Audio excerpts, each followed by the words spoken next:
Good evening. I am Emily, the Jet Setting Fashionista, and I'm here this evening. I will be doing an Instagram Live with Michael Silacci of Opus One Winery.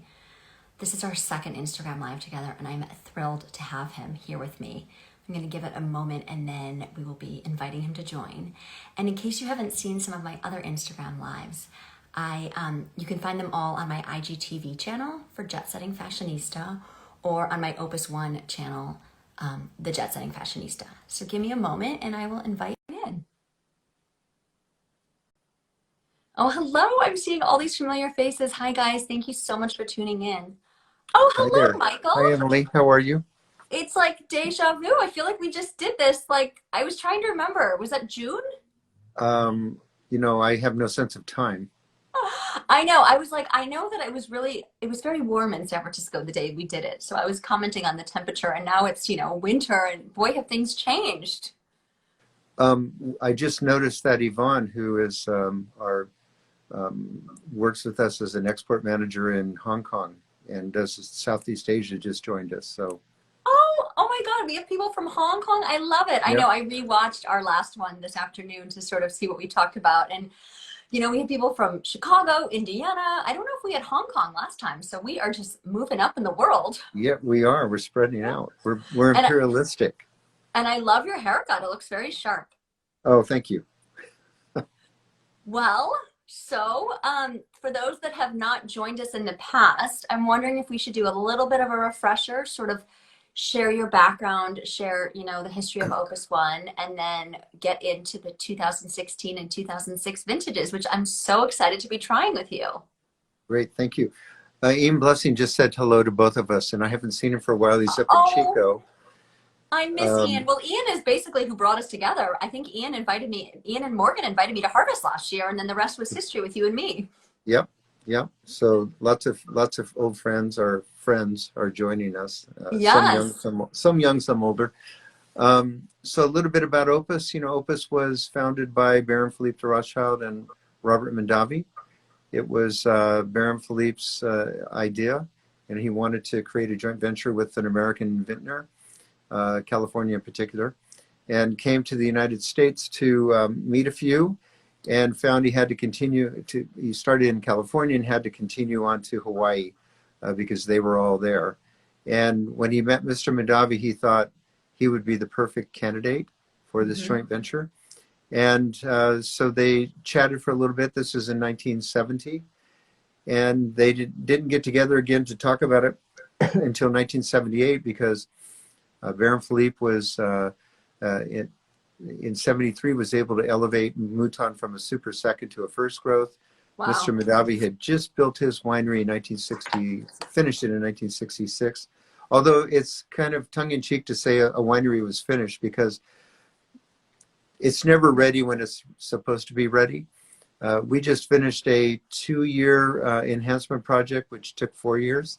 I'm like, I can't wait for things to open back up. I'm itching to come visit Opus One and see the new space. You should. There are elements from Mouton here as well in the new space. So yeah, I did walk it under construction with Ian, so I saw it. I saw the views. I know exactly where it is. I just haven't seen the finished product. I'm thrilled. Yeah, you'll have to come. So anyway, they got together in 78 in Pauillac, and Mr. Mondavi was, as an American entrepreneur, was just a little bit disturbed because they were getting to know each other, and he thought, let's talk business first, and then we can get to know each other. Baron Philippe is thinking, my family bought Mouton in 1853. We're going to be in this business forever, so let's make sure we get along well before we start talking about business. And so they spent the day together, and finally, at the end of the evening, Baron Philippe asked Mr. Mondavi if he was still interested in the joint venture. He said, yes, of course I am. So he said, we'll meet tomorrow in my office. His office was his bedroom. And so Baron Philippe was in bed in his silk pajamas, propped up by pillows with a tray across his lap with papers on it. And Mr. Mondavi was not in the scene, but his daughter Marcy was. And she's taking notes to Baron Philippe's left. There's a hunting dog curled up on the bed at his feet. And after an hour, these two gentlemen, legends, icons of the wine world, uh, came to agreement that they would create something. Opus One being a a classic wine that would have Bordeaux varieties in it, and it would reflect the time and place, every season and the place in Oakville. It would be a wine that people would enjoy and share with their friends and family. And finally, it would be a place that people would come to, and once they became part of the terroir, they would leave the place in better shape than they found it. Yeah, and we So, talked about that last time. I love that yeah, element of the brand yeah, DNA. yeah, It's important to leave things better than you found them, especially if we want, our beautiful world to be like this in hundreds of years down the road. yeah. And Ian is one of those people who left it in better shape than he found it. Really beautiful ideas he had, and um, lots of good connections. So Yeah. Well, it's funny, you telling that story and me listening to you tell the story on our first Instagram Live this afternoon. It makes me realize, I think Robert Mondavi, when people ask that question, if you could have dinner with somebody that, isn't with us anymore, who would it be? He might be one of mine, because I feel like in the wine world, both connecting Napa Valley to, a European partner like you're telling us, and just being the father of Napa Valley and getting it on the map. I feel like Robert Mondavi is, a lot of us have him to thank for where Napa and California's wine country is today. yes, definitely, definitely. Yeah. He was so instrumental in what you just said, and if anything, he embodied um, the hospitality, the warmth of Napa Valley, the public relations aspect of it. You had another great person in Napa who was from Russia, Andrei Chelachev, who is really the person who is the greatest viticulturist and winemaker that ever walked the soils of Napa Valley. So quite a few legends that have passed through California, in particular Napa.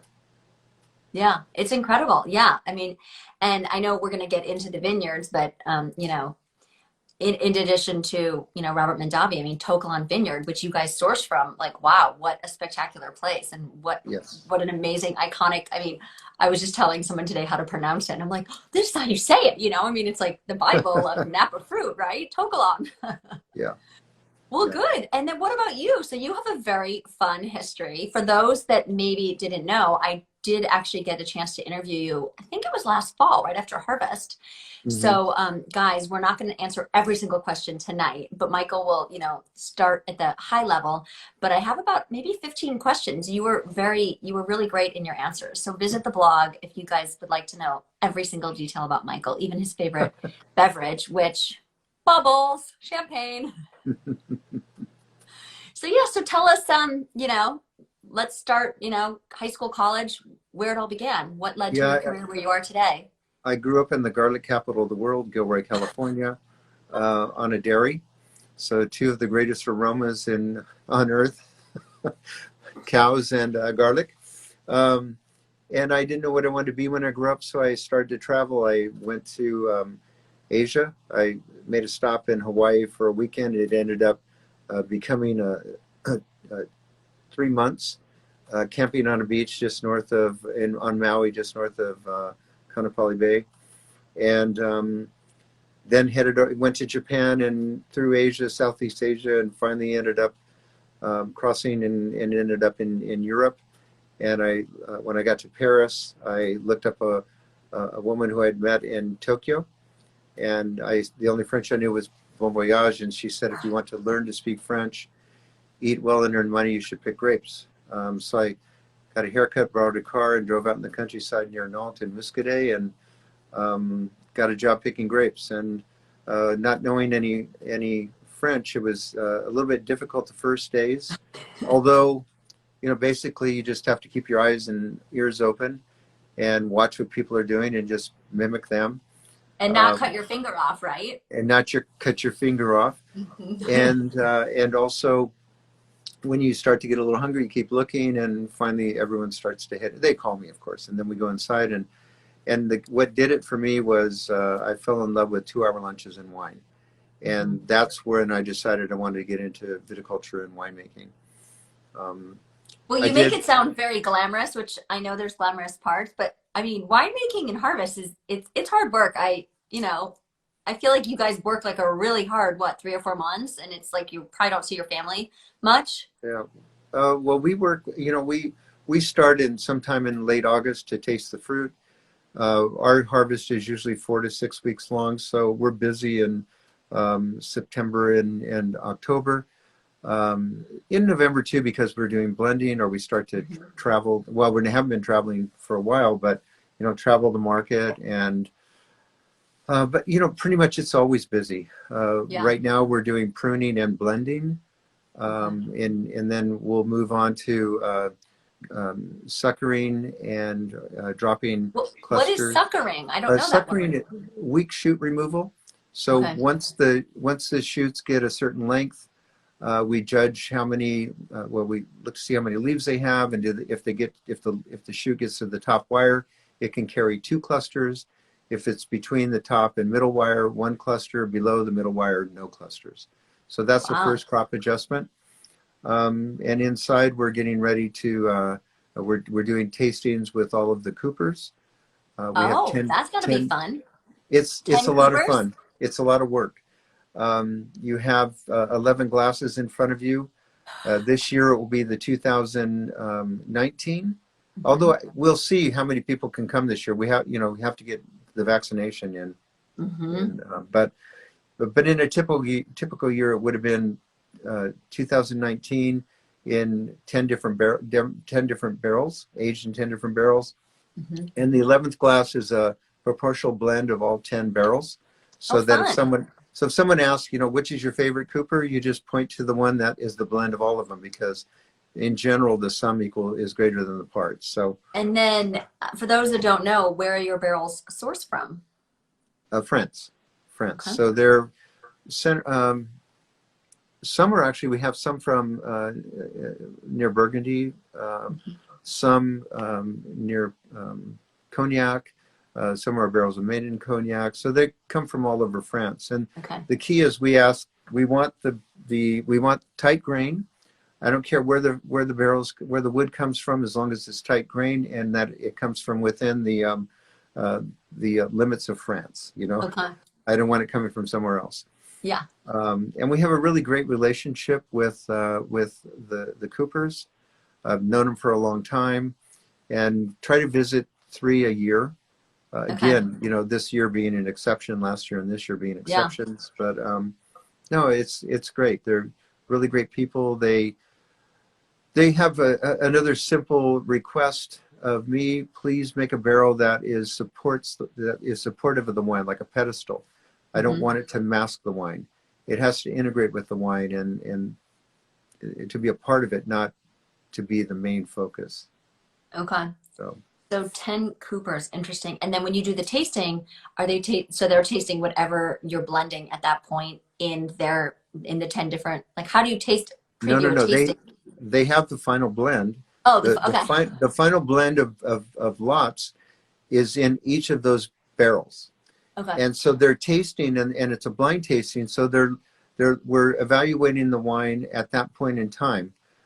And we're doing it 10 or 11 different times. So Okay. each individual tasting is like we're like photographers. We're taking an image, snapping an image of that point in time. And we're then going to the next tasting, and it's like at Disneyland. I don't know if you've ever been, but they have Years ago. these little booklets, and they're individual drawings. And if you flip through them, it's like Mickey Mouse moving, doing a dance or Yeah. something. So Oh, that's cool. what we're looking at. We look at all the pictures and we flip through them and we see where the wine is going. And we're filmmakers, really, and we're trying to project when the wine will be this perfect balance between fruit and oak, and the texture and the structure. And that's when we decide to take the wine out of barrel and make the final blend, which is that of the Coopers. And then we get ready to bottle. We may find the wine, we may not, and Yeah. we get it ready to bottle in July. So Got it. Wow. Okay, so we have a lot of questions. So I'm wondering maybe we okay, should try one of the wines, and then while we talk wine, I'll weave in some of the questions. I okay, actually know the answers to some of the questions because they've been similar questions I've asked you over the years. So where I would just like to point out, by the way, I put this on my story this morning, the packaging of the Opus One, you guys, it came with these beautiful cards. The color actually reminds me of the French Laundry menu, which is another favorite spot of mine, which you and I have talked about. So if you happen to buy this and ordered from Opus, you probably got this as well, but it's just like beautiful collateral. I'm such a sucker for the collateral. And then also this beautiful paper, very thick book. I'm going to be reading this. This might be good bedtime reading for me, you know, with the history. So, yeah, thank you for including those. And where should we start? Start with a question. Or are you talking about the wine? Which wine? I know. I'm I like, think we what are should you start. sipping? Yeah, sorry. We should start with the 6. Okay. Okay, so let me just do a little visual demo for everybody. So here is the 2006. And last time you and I did this, we did the 2007. Yes. And the 13, correct? Yes, and this tonight it's 6 and 16. Yeah, perfect. Okay, so the 2006 it is. Whew. I have the tasting notes to reference. All right, I'm definitely not spitting. I forgot to bring a spittoon, so I'm not either. Oops. And I'm drinking with my favorite Cabernet glass, which is this Riedel. It's Maximilius's like favorite. So if you guys are wondering, it like literally has all these cool edges. I just think it makes, I mean, Opus One Cabernet is already on a pedestal. It just elevates it even more. It's beautiful.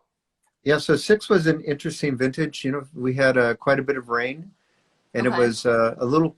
It wasn't cool, but it was cooler. The daytime highs are a little cooler than the 5-year average, and we had a little bit of perfect growing conditions in August, and Merlot did exceptionally well that year. So this blend ended up being 12% Merlot.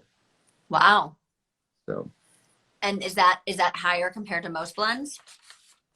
Yeah, usually yes. Yeah, because the Usually 16 was 8% Merlot. I'm seeing. Yeah.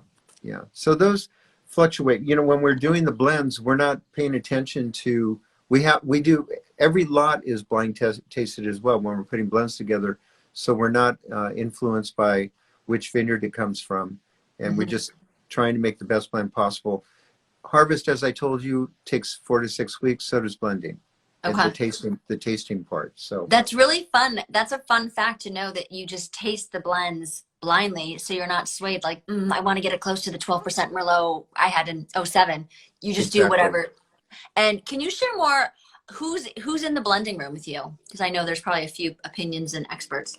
It's just me, myself, and I. No, I'm joking. I'm joking. It's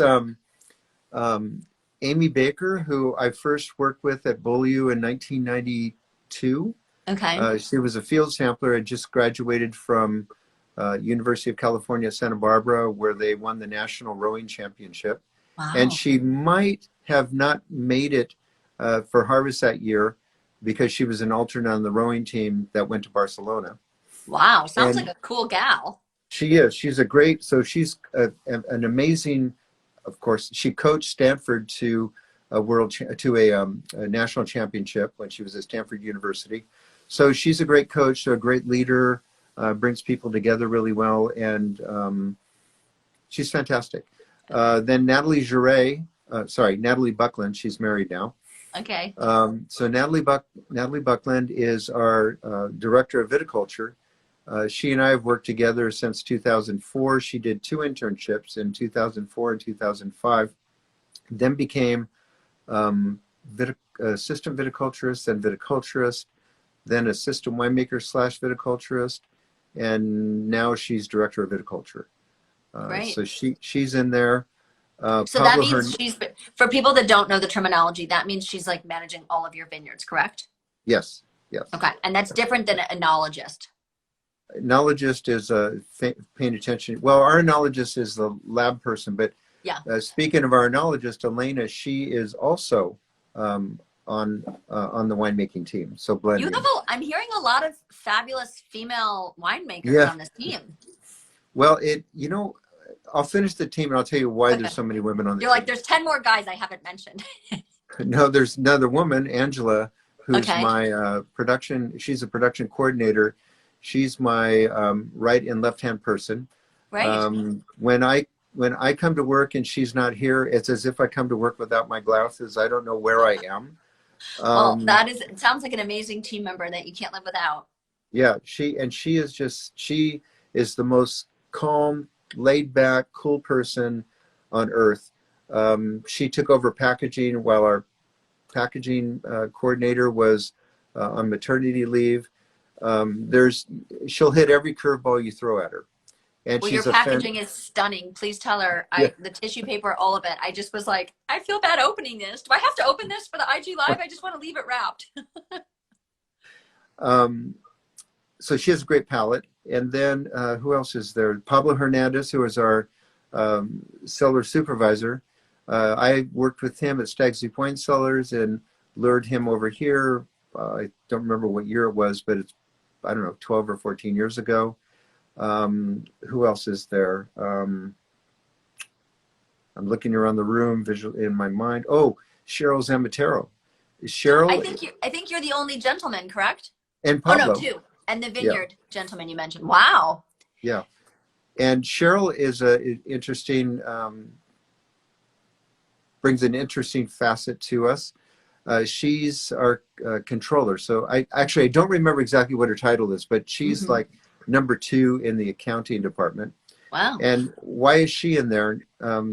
Certainly not to add up numbers, because we will write down our numbers and she will never add the columns up because, you know, see, she's so used to the computer. Yeah. And that's not what she's there for. She has an incredible palate. She has incredible passion, and she brings a consumer perspective to it. I was going to say, you like to have someone that's not necessarily like an enologist in the vineyard. That's nice to have. Just, I don't want to say a consumer point of view, because she obviously is the controller and knows a lot of about wine, but that's a nice, well-rounded group. Yeah. So anyway, that's the team. Cool. Well, I do want to address a question or two because they are building up, and you and I are just chit-chatting. Have you? Well, we're not chit-chatting. It's very important stuff, but I don't want our viewers to feel ignored. So I love this question because I love this person that they're asking about. I'm pretty sure the answer is no, but I'm going to ask you. Have you ever worked a vintage with Heidi Barrett? I haven't, unfortunately. She's a lot of fun. Both she and Bo are. I love to listen. I love to listen to them. I mean, they're still alive, so they can't be on my list to have dinner with, but maybe I should just ask their daughter, Remy. I'll be like, listen, they're going to be on my list if I don't have dinner with them. So can we have dinner while we're all alive? Because I adore them as well. And their daughter worked with, darn, now why can't I can see her. Anyway, Chelsea worked Harvest with us 2011. And she was one of the last interns to do our maturity project, which they go out and they collect 100 berries per sample, and then they weigh the berries, and then they peel the skin off the berries.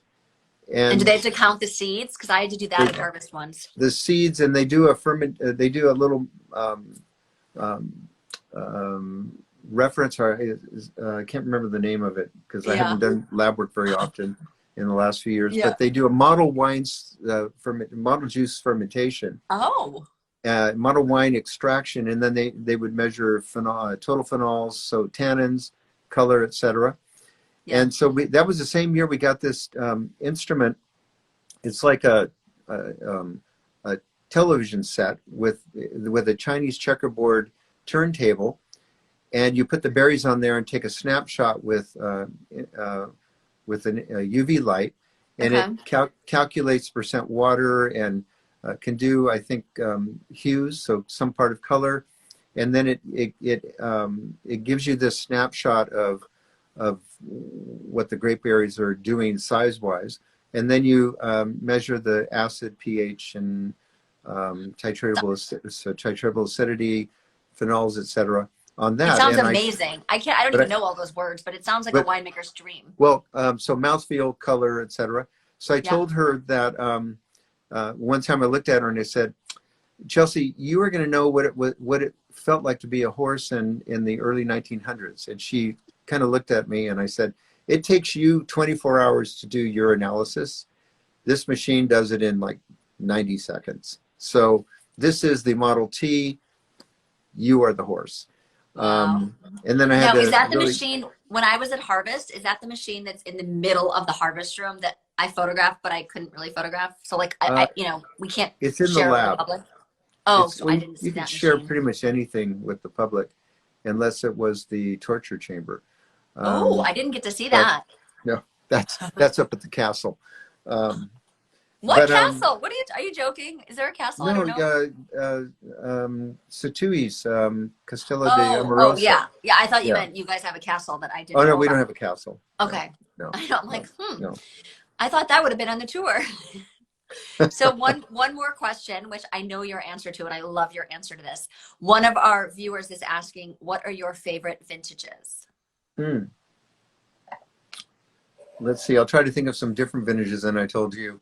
No, you didn't 19. actually tell me. So Oh, I didn't. Oh, the answer you 1980. told me in the interview was very diplomatic, and I loved it. It said it depends on what I'm drinking with what company. That's true. That's true because that's absolutely true because it's like when I don't have 3 children, and I take them to a Japanese restaurant for dinner. The one that behaves the best that night is my Is favorite your favorite child. kid? Yeah. Yeah. So it's true what you were indicating. Yes, it's very true. When I do winemaker dinners, and it's the vintage that's showing well that night, That that is my night. favorite. That makes a lot of But sense. but over time, I'm partial to the 87 vintage, the 91 vintage, and the 2010 vintage. I need to write that down. So I Those don't, are when the I ask you highlights. again, 87, 91, and 2010. Yes. Oh, we haven't done the 2000. Well, I guess we're gonna have to do 2010 one again because that's like we We'll just met do in 2 years, next time. right? No, next time we'll do a dyslexic tasting. Oh, Okay. 1 and 10. How's that? Sure. I'll taste whatever you want to taste Yeah. together. Yeah. Although next time, if things have opened up and we've gotten our vaccines, maybe we can do it together at Opus One. Wouldn't that be fun? Yeah, and we wouldn't look like we're on, like bunk beds. I'm on the bottom bunk, you're in the top bunk. We could do I know. something more I mean, horizontal or something. it would be fun. I know, but then the only problem is if we only have it on one of our channels and like your followers won't see us and vice versa. So maybe we'll do the bunk bed We'll sitting figure next out to each something. other. You know what? Morgan will figure it out. She can do anything. She's brilliant. Yes. Okay, let me make sure there aren't any other questions. So let's just talk about the beautiful flavors in this 06 because I feel like we sort of talked about it in the beginning, but in case anyone joined. So I really love that fresh cut roses on the nose. Totally agree. It's funny because I poured this about 45 minutes before because I wanted to let it breathe a little bit, and it has definitely like softened and opened up. And I'm not smelling the blackberry pie. Are you smelling that tonight? I want to smell it because that sounds delicious. The aromas, they come and they go and they evolve and they. Yeah. Well, I should talk. Morgan has a fan. Kelly Carter just said Morgan is the best with an exclamation point. So Kelly's a friend of mine. Love her. We're in a WSET group together. Yeah. And we just realized somehow this came up and she's like, I love Morgan. I'm like, isn't she great? So yeah, well, everybody loves you, Morgan, the whole team. Yeah, I get more cassis with this one. When I first opened it, I didn't open it that long ago. Actually, I forgot. I've been hesitant to try the grilled cheese sandwich at Mustard's because Why? they have some type of jelly on it. I forgot what it is, persimmon or something. And whenever I think of jelly, I think, oh, it's going to be too sweet. And I'm not a big fan of sweet. Well, I bet that you can get it without the jelly, but this is, as someone that custom orders a lot, sometimes I find that if I do it the way the chef intended it, I'm actually pleasantly surprised. And I'm like, yeah, shoot. And I was. And because it was a grilled cheese sandwich and with a salad, I thought, I don't think I want to eat the whole thing. So I invited Angela to have half of it. And so I was on a Zoom meeting, but I sent her a text saying, "Do you want some 06?" Because they were sitting in my office, and she said, "Sure." So I said, "Come on." I opened it while I was on the Zoom meeting, and we had the 06 with grilled cheese sandwiches. Oh. And when I first opened it, I always get a little hint of this salinity, a little bit of tide pool. There's a little bit of reduction. Oh. This was a vintage that we did not egg white fine. We didn't what? we didn't smooth out the tannins using egg whites. So egg whites are proteins which interact by a charge with the tannins, and it's like sanding a piece of wood. It Wait, smooths this it is the out. first I've ever heard of egg whites in winemaking. Can we revisit this? So it's a finding technique. So Wow. you add egg whites into the tank. You leave. If you do it in a barrel, it takes 6 weeks. If it's a tank, it's 33.5 days. Wow. And it smooths out the edge. And you can put 1 egg white per barrel, 2, 3. In France, they're usually up at the 5 to 7 egg whites per barrel. But in '04, we didn't use egg whites. In '06, I thought, there's a little bit of an edge on this wine, but I think it'd be fine during the 14 months it's in bottle. But it wasn't. It was, I mean, it was fine, but it had a little bit of a, I refer to it as, like when you're wearing blue jeans for a long time, like a couple years, and they get frayed at the bottom. So the little roughness around the edge reminded me of frayed blue jeans. So you think, oh, interesting. I cannot believe, is this just like a very high-end French red wine technique? Because I've never heard of this egg whites. Oh, no, it's pretty, it's fairly common. Wow, we didn't talk about it last time. Well, there'd be no point. If people came to listen the second time, they don't want to hear us saying the same thing. No, this is true. I'm glad you're sharing all these surprises and things that I'm learning, they're learning. And this year, because of the pandemic, we were able, and our normal egg supplier, free range chicken egg supplier, wasn't producing, well, their chickens weren't. And there's Diana Ochoa, another one of my favorites coming on here. Is she in Hong Kong too? No, she's in Napa. Oh, let's pretend. I think she's in Japan. Might. Let's make it really exotic. They're up at 5 in the morning watching us. Well, she's on a hike to the North Pole. Well, there you go. There's Pablo Hernandez, who I spoke about earlier.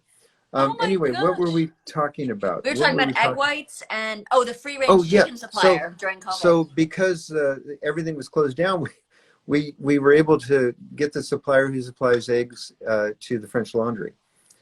So perfect. Anyway, another that favorite was kind spot of ours. Well, I just thought since you mentioned them earlier, I'd make another connection there. So well, and speaking of the French Laundry, I think you and I are overdue for that dinner, because we did talk about how the night before harvest you go to the French Laundry, and you said that you thought I should go with you, and I was sitting around waiting by my inbox, and I don't know, I guess maybe it was just the harvest team. My invite got lost in the mail. We'll have to go with Morgan and Diana. And Kelly loves the French Laundry. She just celebrated her birthday there too. And Kelly, yes. Kelly as well. So speaking of, well, I could talk about the French Laundry for hours as well, but we do have a couple questions about your favorite vintage. So 87, we're revisiting that. David Laughlin was asking 87, 91, and 2010 he mentioned. And why? Like, what's so special or interesting about those 3 years?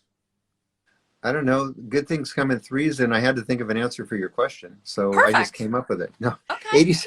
87 was the first year of a 5-year drought. Okay. And we had, there was pretty low, so the number of flowers that turned into grape berries was relatively low. Berries were very small, and harvest was fairly compact. 87 was just amazing. But first year of the drought, so the vines were adjusting. And it's just a wine that has beautiful intensity, concentration, and a long finish. And so that's why I like the 87. 91 was the first vintage here, and the at the new winery. It was at this winery. Now we call it the Legacy Winery because I don't know where you guys were before, because I haven't been in California that long, but that's we were at Mondavi Winery in a special area of Mondavi Winery called the Chateau. Oh, which, great! After Opus was evicted, became the research room cool. for Mondavi. That's really cool. I didn't know I didn't know that you were at Mondavi first. That makes a lot of sense. The Opus was, not me. Yeah. You weren't there yet because you came in 01, correct? I came in '01. Yes. Yeah. And so '91 was a year where they when they crushed they didn't crush the berries. They destemmed them, and the berries were allowed to just fill the tank intact. So they it was like Beaujolais Nouveau. You know, they go into a tank. Well, actually, clusters go into a tank there, but intact berries, and there's an enzymatic fermentation that goes on inside the berry that gets, you know, to a couple of degrees alcohol. It's like when you the fruit, like a pear that's in a jar of alcohol, you bite into it. You know, first is the alcohol, then the fruit flavor coming through. That's kind of what it is. I love staying at the top of the tanks when we have whole berries and you pluck out the whole berries and bite into them, and you get this little sensation. Can I try those when I'm at Harvest with you next time? Because I've never tasted those from the top of the tank. You know, I hope Morgan's taking notes because I'm going to forget all the things that we've promised. It's okay. I'll just rewatch the Instagram lives and give you bullets of everything you said we could do together. All right. And so so then what happened was when they pressed the whole berries, sugar was released. Okay. And so they had to continue the fermentation. And those fermentations, that happened to me at Stag's Leap Wine Cellars in 1996. These fermentations that continue are very stressful because you're not sure if they're going to finish, and you have to keep working with them to get them to finish. I got most of my gray hair during the '96 harvest at Stag's Leap Wine Cellars. Yeah. But I'll tell you, intellectually, I would love to have those long fermentations that continue after harvest. Emotionally, I would not, because it adds these layers to the wine.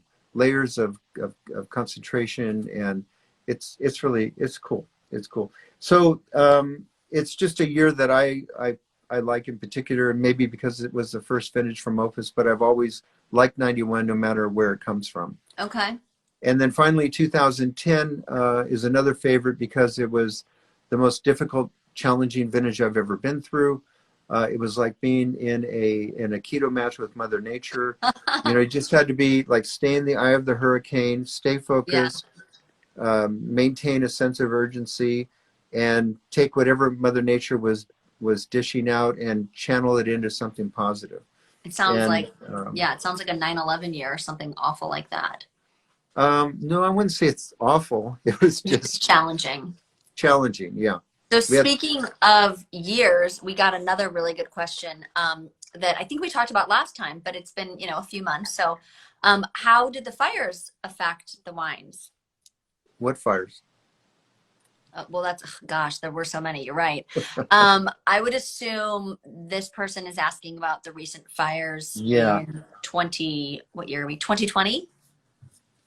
Okay. Because I think, maybe you could talk about both. What about 2017? So many. Let me get out my leather couch and lay down because I need therapy.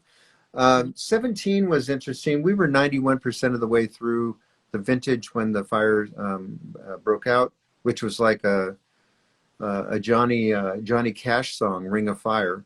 It was everywhere. Which is a great song when our wineries are not burning down. Exactly.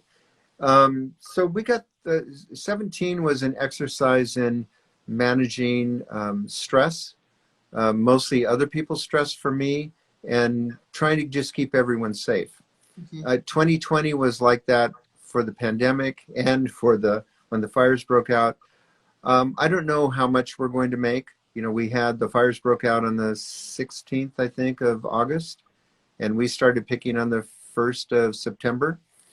We picked 2/3 of the fruit we picked for 2020 were picked on the 1st, 3rd, 4th, and 5th of September, and then a heat wave was coming, so we stopped. We resumed picking on the 16th of September and finished on the 26th when the second fire, the glass fire, started. So we continue to taste, and I know that we will be bottling at least 4 magnums. Okay. But I don't know more than that. Why 4 magnums? One of our core values is the importance of the individual, the family, and the community. And we had for every birth, that newborn will receive a magnum of Opus from their birth year. And we had 3 births in 2020. Oh, of the team? Yes, actually, two of the people that work with me, Elena, who's the enologist, runs the lab, and Tanya, who's the packaging person. Wow. The third person is this amazing person, another amazing person in accounting, Orly. She gave birth, I think, the 30th of December. So we weren't sure if it was we need 3 or 4 magnums. And then Vanessa, who started this year, got married. And so she and her husband get a magnum to commemorate their. So there might be no Opus One vintage yet. Your 4 employees will get a magnum. That is spectacular. That's it. That is, I thought you were going to say like magnums to donate to charities or something, but that is such a cool story. And I love the brand DNA, and that's very cool. Another fun fact we didn't talk about, Michael, you were just pulling all these good things out. So, speaking of which, I'm old enough to have a few.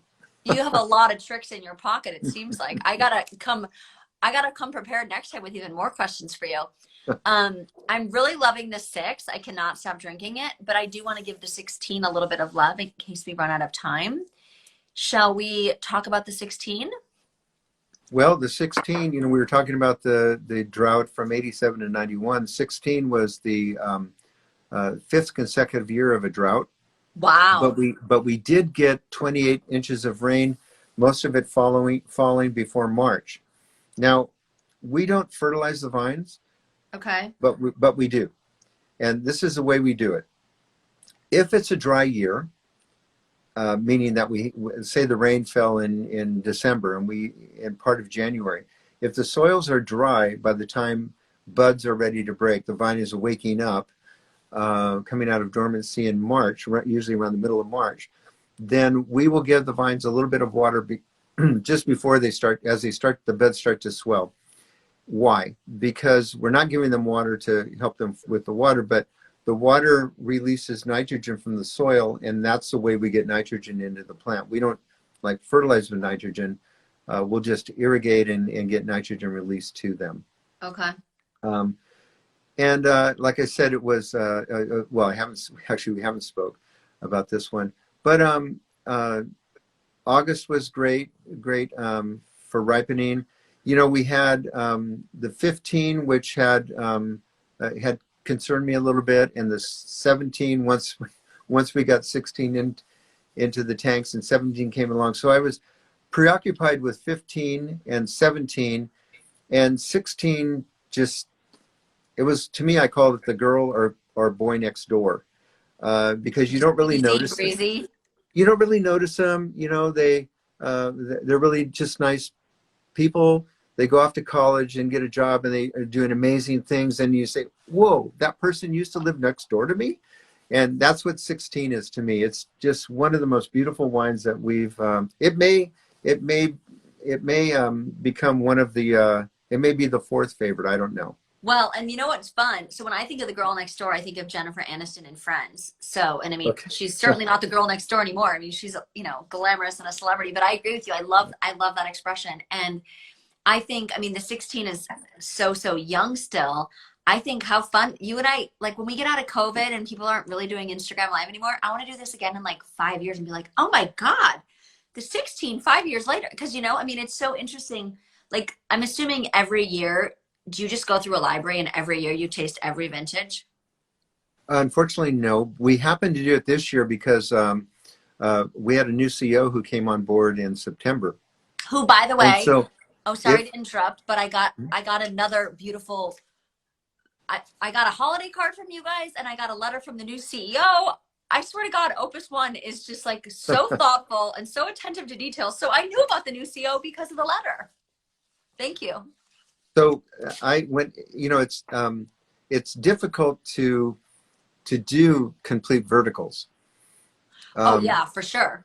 And so I thought, he doesn't know any better. So we did a complete vertical with him and my team, and it was a 4-day tasting, I think. Let's see, 79 to 90, 91 to, it was a 4-day tasting. Because you don't want every single year. Of course. And we did a blend I threw together for the 2020. One of the, I didn't want to use too much because it's, only 4 magnums. So Whoa. Wait, anyway, 1979 to what? Which year was this vertical? 2020. Holy moly. That And sounds amazing. the other time I did it was we did a complete vertical with a wine writer once. It's the first time we'd ever done a complete vertical with a wine writer. I mean, are you going to tell me it's Robert Parker? Which wine writer got to do that? Antonio Galloni. Wow. Yeah. That is a very special treat. Yeah. So anyway, so it's rare that we get to do complete verticals, but that's the most recent one we've done. And well, go ahead. Do you keep like a journal? Because like, for example, if I was you, I'd have like a note on my phone, like 16 when I tasted it in 2021, 16 when I tasted it. Because like, how do you like organize all the flavor profiles and how they change? Or you just taste it each time and are like, cool, this is what it tastes like today. Yeah, again, like when I taste the wine, I'm paying attention to what it's like in the present. Right. And I don't like flip through and look at my notes from before. I just like, yeah, let's see what it's like. And if the wine seems closed or dull or whatever, and we'll open another bottle just to make sure it's not the bottle. Mm-hmm. And then we can see, if you're tasting a wine, because sometimes they close down. Wines are so much like us. They age, and there are some years where we don't have such a great year. The wine is a little closed. It doesn't have such a great year. And you just wait because next year's better. 2021 is going to be fantastic. Right. So. Well, I love that. So also I wanted to chime in, speaking of having people from very cool parts of the globe, we have Jet Surf from Cuba. Oh, wow. Oh, I'm sorry. Olivia is from Cuba. Olivia Cirque. So we did get Cuba and Hong Kong. We've got quite a little global contingency joining. And we've got Christopher Barefoot. Christopher Barefoot is our VP of communication. Oh. He should probably be talking to you because he's much more eloquent than I am. Oh, I don't think I've met Christopher. You have to. When you come to visit, I will make sure that he gives you the tour in the new partners room. Because and hopefully you'll be joining us. We got to reconnect. Oh, no, I will definitely, but he needs to because he planned every square centimeter of that room. Oh, anyway, he just made a comment about the 87, and great. So that's great one to of see his favorites too. Mm-hmm. So. Well, cool. Gosh, it really sounds like a special place to work at Opus One. It is. It's a special, but I have to say, there's two individuals on the silhouette, Mr. Madavi and Baron Philippe, and there's always two sides to every story at least. Mm-hmm. And it is a great place for us to work.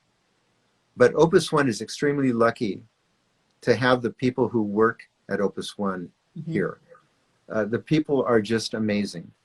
So you can't have one without the other. Yeah, and I mean, I've been in a lot of great companies. I would say the company I spent the most of my career was Bloomingdale's, and I was there 11 or 12 years.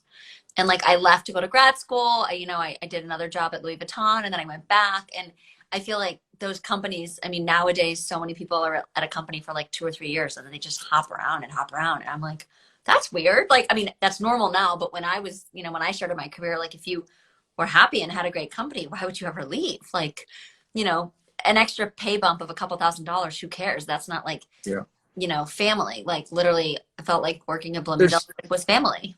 Emily, there's someone from Bali. And, oh my gosh, there's someone from Bali and there's someone from South Korea. Woohoo, you guys. Thank you for sharing your location. And you guys, if you're in the United States, you're also very cool. Please comment on your location. I know we've got Chicago. I know we have Napa. I know we have Sonoma. I don't know what other spots we have, but comment and let us know because this is so fun. I feel like we're playing like geography trivia with the most beautiful wines and you, Michael. So let's talk about the 16 tasting notes. New Jersey. Ooh, New Jersey. You have someone from New Jersey. Yeah, I used to live in New York for about 12 years. Hello, East Coasters. So let's talk about 16. It's exactly what you were saying. Drought conditions persisted for a 5th year. There's been a lot of droughts for like 5 years at a time. Is that There's normal? somebody from Houston, Texas. Nice. Who just came out, and Dallas. I'm sorry. I'm going to try not to get. I'm not going to look. Brazil. Okay, I'm going to stop. David, I'm going to stop David reading. Laughlin. Wait, Mosaic. I've been to Mosaic in Bali. Of course, it's spectacular. Well, it's okay. We can comment on the comments, and we can also taste. We're so good at multitasking. Yountville. Exactly. Well, obviously Kelly's in Yountville, Georgia. Oh my God, I love this. By the way, So the 16 I think is just so round, and it's I think that the wines from Rutherford tend to be more spherical, more round, and the wines from Oakville are either like the shape of a golden rectangle or an egg, because eggs are back to perfect the egg food, whites. right? Yeah, back to egg whites. But just this nice, interesting shape, and just that beautiful edge to them. So Okay. I love the texture and the tannins, the structure of this wine, and it's like if you start to focus, you can really be a child with this wine, because you feel the richness of the wine, and then there's a flavor, and then you get distracted by the texture, and then there's a structure, Oh my God. and then there's a finish, and there's a concentration, there's the layers. You can't count the layers because they start to melt into one another. So well, I'm comparing. Okay, first of all, 2 side notes. My wish came true. We have someone in Japan, Hirostagram. Thank you. I was just wishing someone from Japan would join. We also have someone from Brazil. Holy cow. Third point, doing the nose of the 2 side by side is beyond interesting, because the 16 smells way more florally and aromatic. And I know we said that the 6 smelled like red roses, but the 6 next to the 16 is really like bright and just, beautiful and fresh flowers, which makes sense. It's only 4 years old. And our wines tend to, because we pick early, when we start harvest, it's quite early, and we get those first lots always have this aroma of the stems of red roses. So there's a nice freshness to them, not green, but a freshness, and then the rose petals as well. So good. Do you have rose petals at the end of your vineyards? No. Okay. No. Just end posts. Oh, you do? Redwood. Oh. Just redwood end posts. Oh, but redwood. No, I know. I was no roses. No. Because I know some vineyards do that, and they do that to indicate if there's problems in the vineyard, the flowers will reflect it first, right? And then the viticulturist can sort of tackle that. That was what they were for originally. Okay. Back when you couldn't measure the potential for like humidity or whatever for powdery mildew. So if the roses are more susceptible to mildew, so if they got mildew, then you knew you had to carry sacks of sulfur on your shoulder and sprinkle it over the vines. So sulfur on the vines, really? Yeah, that's what protects them from mildew. That's one of the things that protect them from mildew. And that's different than sulfite that you put. Well, I don't know right? Sulfur and sulfite are different. Yeah. They are different, but I'm laughing. I'm not laughing at you. I'm laughing at Diana Cho, who said 2016 is like Valentine's Day. Oh. Yeah, Yeah, well, gosh, you've got a fan club, Michael. We've got a lot of familiar faces on here. We all work together. Oh, well, that's awesome. Diana and Morgan. There's and then we have common friends. Friends we share. Well, I agree. This is Valentine's Day. Gosh, isn't that right around the corner? A couple weeks from now. No, yeah. I know, Dave. Michael is very famous. That's why I still. Oh yeah. I was looking at the first Instagram live, and I still was like pinching myself. I'm like, this is the coolest thing. Like, I'll never forget the first time I went to Opus One. It was probably 17 or 18. Aaliyah was working there, a friend of mine. Yes. And we met at the bloggers conference, and I was like, "Oh, you work at Opus One? Like, that's so cool. I'd love to visit." She's like, "Well, we don't always really host media. It's not like our thing." And I'm like, "What?" And she's like, "Well, we'll see." I mean, she was very graceful about it and, measured. And I'm like, And then, of course, that makes me want to go more. And then somehow I was able to go. And what's ironic with that is I think she was responsible for social media. Yeah. Well, but doing your own social media and having inviting the entire world in as media and bloggers are very different things. Yeah, that's true. I mean, I think And anyway, yeah, I think the right media might get invited in, or a few, but so that was really fun. And yeah, and then now here we are doing our second Instagram live, and we have all these plans for the French Laundry with Kelly and everyone, Dave. Like, I mean, we just have so many fun plans. So what would you suggest? Well, I actually know what I'm going to pair this with, but 16 versus 6. Well, I mean, what is your favorite thing to pair with your wines? Let's just talk about that. Forget about the vintage. I like lots of different dishes. I like salmon, grilled salmon with our wines, polenta and stew, Ooh, that sounds good. ribeye, short ribs, cheese, macaroni and cheese. Ooh, or grilled cheese. Or grilled cheese, chocolate, like Dave says, that's interesting. Yep. There are a few people from Japan, so we got to talk about Wagyu. I mean, the fat in the Wagyu with a glass of these is fantastic. No risotto. Now we have to remember Morgan and the vegetarians and vegans in the crowd. So cauliflower casserole. Oh, I love a good cauliflower. I love anything cauliflower. Or a risotto with mushrooms, maybe truffles. Yeah. So I'm actually going to tell you what I'm having tonight. I'm having barbecue. I'm having ribs, and I'm having some pulled pork, which sounds magical with these beautiful wines. I might stop and get a meatloaf at Mustard's on the way home. Oh yeah, gosh, you love Mustard's, right? Oh yeah, it's. There's so many great restaurants in Napa Valley, and we've so I was in Japan at the last week of February, first week of March, and I had to self-quarantine when I came back before I could come to work.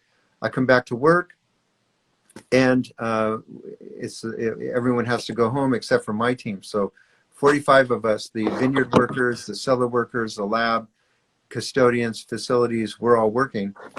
And so I had loved doing during the 2 weeks I was staying at home was cooking because I just never get a chance to do it. And I was just loved it. But then when everything closed down, started doing takeout 3 to 4 nights a week just to support the local industry, because I mean, I had a full-time job. I was still being paid. Yeah. They're struggling. And Christopher Barefoot's another one who is very supportive of the local industry. So I try to, go around Compline and Oak Tree, Morimoto, Mustard's, R&D Kitchen, wherever. What is another?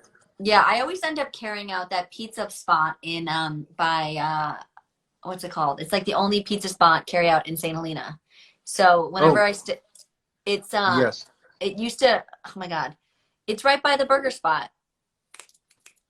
Oh my God. By the train tracks, that one? Yeah. Yeah. Because my dear friend is Kelsey Phelps, and whenever we stay there, it's like by the end of the weekend, I'm like, can we just carry out pizza? Tavolo to oh my God, what is it? Oh yeah. It's the anyway, it's really good. Yeah, I know who you're talking about. Yeah. And then you know what else is on my to-do list, which I've literally Trevina? Trevina. Is it Trevina Pizza, right? Because they used to have Trevina restaurant, and now Chef Chris Costow has his restaurant in the same spot. Yeah, Charter Oak. There's another great one. I went there the night before my big birthday at French Laundry. The night before we did Charter Oak. Yeah, Napa has such great dining. Well, the other one that I think is really funny, which I've tried to experience, is, well, it's not funny, but Rutherford Grill, which apparently Chris Carpenter bartends at, who's like another favorite Napa winemaker of mine. On Friday nights. And I think I've gone like 2 Fridays randomly. I've like been up and I'm like, we got to pop in. Maybe one time I missed him. And I was like, oh my God, like to see like a winemaker behind the bar. I just think that would be awesome. And he's like such a cool guy. But yeah. And he's so tall and he has a good wingspan. He can like shake 2 martinis and pour on each side of the bar at the same time. Well, he also is from Illinois, which is where I'm from. He played football at University of Illinois, and I went to Indiana. So I just feel like the fact that he's like a killer winemaker, is from the Midwest. I mean, what's not to like? And he's really, he's a very cool person. He's a very Yeah. nice person. Yeah. So speaking of verticals, I've probably done like 3 different pretty big verticals. One was at Cardinal with him. Mm-hmm. And I think him in the original, what do you call it? The Emeritus winemaker, who I think came from Opus One. Was it your predecessor? I'm not sure who that would have been, because there's only been 4 winemakers at Opus. Well, he either left Cardinal to go to Opus, or anyway, there was Opus One in his resume, and we did, I think it was like a 12-decade vertical. I mean, there was maybe Mm-hmm. like every 2 or 3 years, and then I did one at Chateau Montelena with Bo and Heidi. Yes. Well, Heidi wasn't there, and it's like the things that when you get to taste like 10 or 12 verticals over a 20 to 30-year span, it's mind blowing. Yes. It's like, that is why I do this job and stuff like this. Yeah. Well, we are probably running low on time. Shall we, do we have any more questions before we wrap up? I don't want to keep you too long, because I don't know if you're carrying out tonight or cooking. Well, I think I'm going to stop at Mustard's on the way home. Okay. Get that meatloaf. Yeah, get the meatloaf. I don't know. Does anyone else have any questions? Do you have any questions there? Well, we've got a lot. Let me scoot back. Oh, yeah. Any ideas on when Opus will reopen? Well, I think that's up to the county, but I'll let you answer. Actually, Christopher Barefoot should, and he may answer, but I think it's going to be the beginning of March. Okay. Oh, beginning of March. Really? I think so, but hopefully Christopher will respond in the comment section. Okay. Well, by the way, this is so funny. Morgan and everyone was like, Trevinia, and clearly you and I were like, what's it called? We can see their comments. Thank you, guys. Oh, and did I tell Hong Kong in the house. Okay. Well, those were all their questions. We did have some feedback in Chicago. Apparently the 16 and the 6 are sold out, which is good for you guys. I was telling one of my viewers, I'm like, I'm sorry, but Opus is hard to come by. It's not meant to be, excess supply laying around. There was a question about the 14. Mm-hmm. That's another favorite of mine, because that was the year that the first blend that we make each year is called the kitchen sink.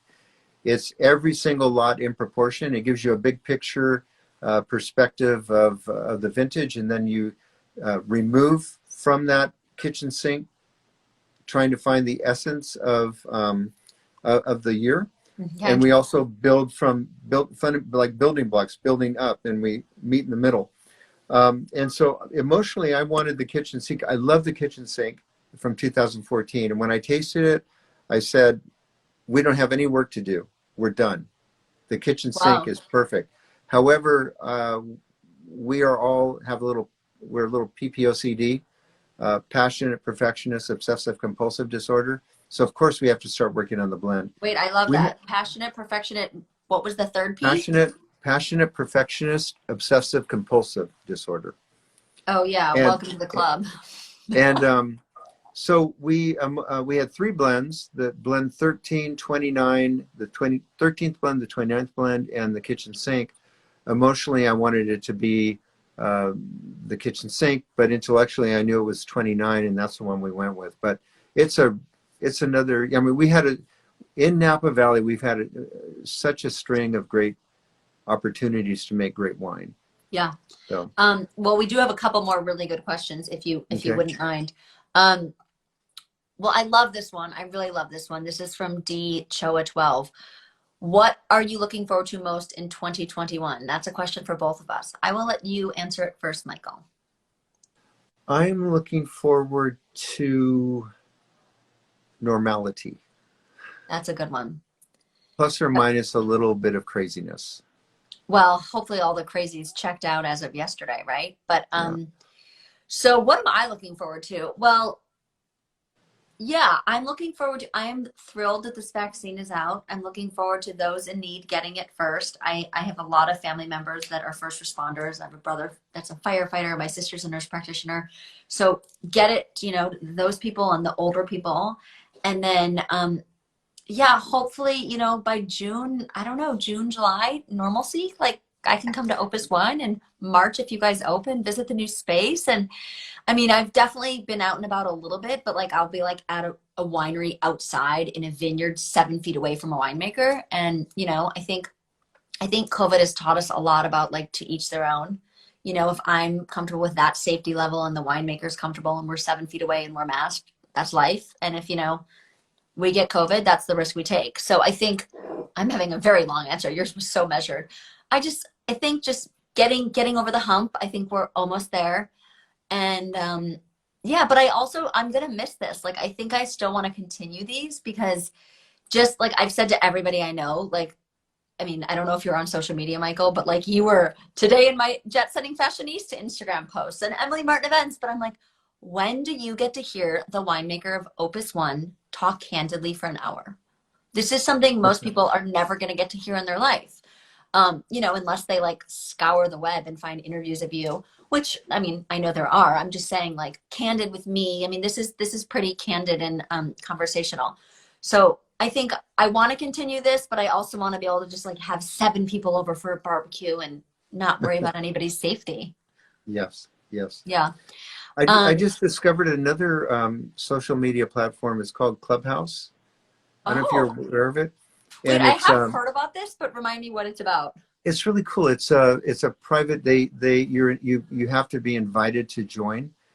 I don't remember how many people there are on it. 5,000 or so. Their target is 10,000. It's in beta format right now, so they're seeing how it goes. But you go into a room, and it could be on a political discussion or BLM or wine or art. There's a great artist from Drew. I can't remember her last name.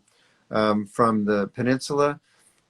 She's in the House Wine Club, and it's fantastic. And so when I was invited to join, because I was going to be on House Wine with Kimberly Washington and her husband, then I was. I don't know what House Wine. Opus One is the House Wine of the club. No. Oh, It's just a room in Clubhouse. Okay. And so I was allowed to invite someone, and since Morgan's our social media person, I gave up my invitation to her. I invited her because she's our social media person. Anyway, it's kind of fun. It's different. You could probably spend the whole day in Clubhouse if you wanted. Great. I know. I try to avoid those. I don't even have an Apple Watch because I'm like, I don't need one more little rabbit hole of technology taking over my time. Yeah. But that sounds cool. I mean, if Morgan invited me, I would probably join. Morgan. Well, and that's what's so funny. You know, we all want what the new cool exclusive thing is, because why not? It's interesting and mysterious. Okay, this is going to be the last question. Okay, Somebody Dave, we'll keep doing these meetings. Okay, maybe not the last question. Second to last question. I love this question. Not that one. How long should they hold a bottle of 2016? Oh boy, usually, well, our wines, it's all about balance. From the time when we plant the vines, when we train the vines, when we prune the vines, everything is about balance. And same when we decide when we make the harvest decisions, when to pick the grapes, everything, we're just constantly trying to achieve balance. And so because we do that, and we're making wines that express time and place, the season, if it's cool, then you get more fresh fruit or herbal ripe fruit. If it's going to be a warmer year, because we're doing that, the wine is accessible when it's released. And you can start, get 24 bottles and have one a year and see how it evolves. But do you release it 3 years after harvest? 3 years after harvest. But I think, the sweet spot is where you really see everything coming together is between 12 and that zone between 12 and 17 years. But I find that like after 10 years, the baby fat's gone and it's really starting to show where it's coming from. So this is 14, where it's going. 2006, and I'm feeling like this is quite in the sweet spot. Yeah. I'm sorry for looking down. I'm just taking notes because you're sharing so much good information. I can't resist. I'm like such a note taker. But Okay. I like your idea to buy, I mean, if you have the means to buy a case or two of Opus One, because it's it's not exactly a $20 commitment. But I love that idea to like buy a case and then each year try it. And if you were me, you'd compare your notes from the year before and be like, oh, this is how it tastes this year versus last year. And if you're a normal person, you would just enjoy it that year and be like, I'm drinking a beautiful bottle of wine with my loved one or my family or my best friend or celebrating Valentine's Day. And I don't mean to sound flippant saying you should buy 24 bottles, because I get a 50% discount and I can't afford it. So it's not like it's it's an easy buy purchase. So Well, no, you don't sound flippant at all. I mean, I know there's a lot of wine collectors that, that's what they can spend their money on. And, they might drive an old beater car, but they're like, I'm going to get my wine allocation this year. So it's just to each their own about, what you can spend on. But I think that's a wonderful idea. I like that idea. I think a lot of winemakers suggest that, because it's just in terms of the evolution of the wine. And if you want to get geeky about it, it's cool to like try it for 12 years or 24. I actually want to start collecting all the wine for my birthday year, which I took a picture of in your winery. I'm not going to disclose the year, but I have a really great picture of me holding my birthday year on my blog. If anybody looks at the blog post of me at Opus One, my first time, they might be able to figure out my birthday year. But yeah, I love that tradition. And I love the tradition how wineries they'll normally, like, winemakers will buy a case or two of their children's birth year and then they serve it at their kids' weddings. Yeah. Yeah. Really cool. Oh, Michael, you're going to get hit up for the discount. That happened to me all the time when I was at Bloomingdale's. Literally, I'd meet someone. They're like, do you get a discount? Can I buy a $10 lipstick and you save me $5? And I'm like, no, unless you're a close friend, you don't get my discount. Well, this has been way too much fun as usual. I feel like we are just starting an Instagram live tradition. I love it. It's a lot. It is a lot of fun, and look forward to you coming up to visit, and we'll get Morgan and Kelly and head on over to them. Christopher Barefoot, and because you have to meet him. We got one more quick question. I'm sorry to interrupt you, Yes. but Dave has been a loyal viewer. Let's answer his Yes. questions. I'm pretty sure the answer is no, David. He wants to know how many cases do you have to buy to get a discount? There's no discount, my friend. I'm sorry. It's Opus One. Yeah. Yeah. I don't even know that answer factually, but I could just assume. So yeah, we've had people come in and they'll say, "Well, if I pay cash, can I just go?" They try all the steps, and no, sorry, no. Yeah, I mean, I get it. I worked at Louis Vuitton. I love the no That's discount very policy. sweet. Dave says, "No worries, it's worth it." That's really sweet. Well, before we go, may I get a photo of us holding our bottles, because this is going to be our little cover image for. This is always really hard, the one-handed photo. Okay. Oh God, my finger's in the way. I need an assistant for these. Okay, I'm going to stand up. Okay, so cheese. 1, 2, 3. Okay, one more. Oh. Gosh, I wish Instagram would just make this easier. Cheese. Oh no. This is really hard. Okay, well, that other one's gonna have to work. Well, thank you, Michael. This was amazing as always, and I want to report on that Mustard's roast beef, or what was it? Beef tenderloin? Meatloaf. No, meatloaf. Yeah. The whole meat category. Yeah. And everybody that joined, thank you guys so much. You were such a fun audience. I mean, we had like almost every continent covered, I think. Yeah. My family in Norway was asleep, those slackers. I think last time we had one of my cousins from Norway popping in, but it is like, I don't know, 4 a.m. And yeah, Ian is still around. Ian, thank you for joining us. We miss you. Yes. And yeah, hopefully you guys will tune in. I basically am doing these every Thursday for the next few months. Unfortunately, they're not every week with Opus One, but I have some other awesome winemakers. So take a look at my Instagram, and this whole video will be posted on my YouTube channel, Jet Setting Fashionista. So if you happen to pop in late or just want to rewatch it and hear Michael's thoughts on the vintages, feel free. Thank you, Michael. Thank you, Emily. Thank you all who joined. yes, Ian, miss you, and we'll see you all soon, I hope. Kelly. I know. Hopefully very soon. Yeah. Take care. Okay. Good night. Good night.